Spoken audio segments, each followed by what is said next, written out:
Welcome back. Police state, Salem Witch Trials. Yes, we're there. In the state of Idaho, the staff of the University of Idaho, now this includes the people who are like the counselors. So, yeah, you know, the people in the medical clinic at the university, but also, you know, teachers, also, or instructors, all professors, and also, you know, like resident assistant people, RAs in dorm rooms and whatnot.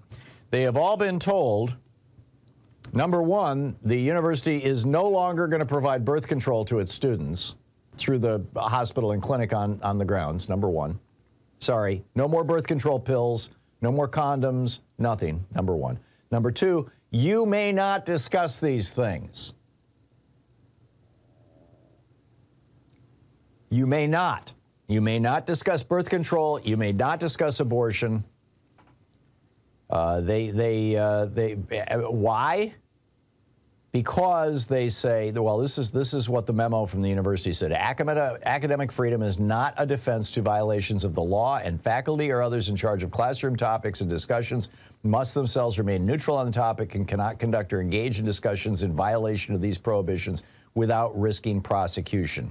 The No Public Funds for Abortion Act means staff can face felony convictions and lose their state employment for any of the violations listed, which includes counseling in favor of abortions.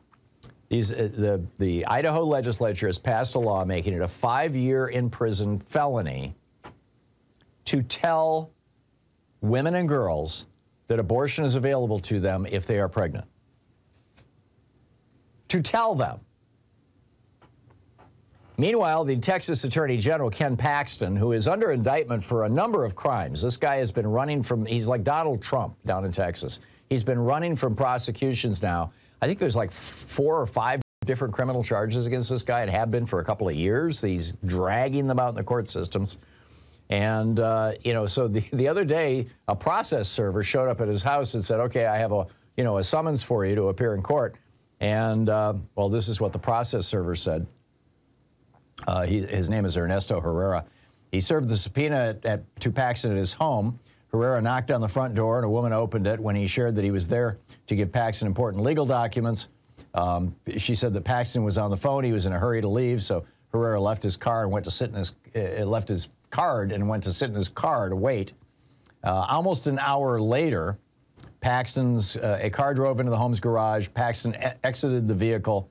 He says, I walked up the driveway approaching Mr. Paxton and called him by name. As soon as he saw me and heard me call out his name, he turned around and ran back inside through the house, through the same door in the garage. So Paxton running away, right?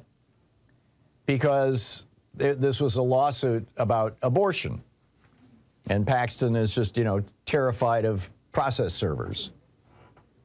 Meanwhile, in Pennsylvania, Doug Mastriano, the guy who's running to be governor of that state, says that women who get abortions should be executed, or at least should be punished for murder. They should suffer the same, felony murder charges, and says that doctors should too. He says, quote, "My body, my choice is ridiculous nonsense." He said physicians should be prosecuted for murder. Abortion absolutely is murder. At the Pennsylvania March for Life last week, he said abortion rights is the single most important issue, I think, in our lifetime. He's got that right. And then finally in the Washington Post today, just an amazing article. It's by Jennifer Rubin. It's titled, Just How Racist is the MAGA Movement? This survey measures it. It's a new survey where they just, they interviewed people and basically asked them questions that would elicit whether they were racist or not. And what they found is that basically 67% of Republicans made racist remarks, 45% of independents, and 27% of Democrats. Among white evangelical Protestants, among religious people, well, among various demographic groups, that's the highest. 64% of white evangelicals, racists. Mormons, Catholics, white mainline Protestants, 55%. Religiously unaffiliated white Americans, 33%. With regard to promoting the lost cause, the war of northern aggression, Quote, Republicans overwhelmingly back efforts to preserve the legacy of the Confederacy, 85%, compared with fewer than half of independents, 46%, and only 1 in 4 Democrats, 26%. Nearly 9 in 10 white Republicans, compared to 23% of white Democrats, support efforts to preserve the legacy of the Confederacy. Wow. It's the police state, it's the Salem Witch Trials, and it's the revival of the South. All happening in one political party, all at the same time. Are you finding this with your friends and neighbors?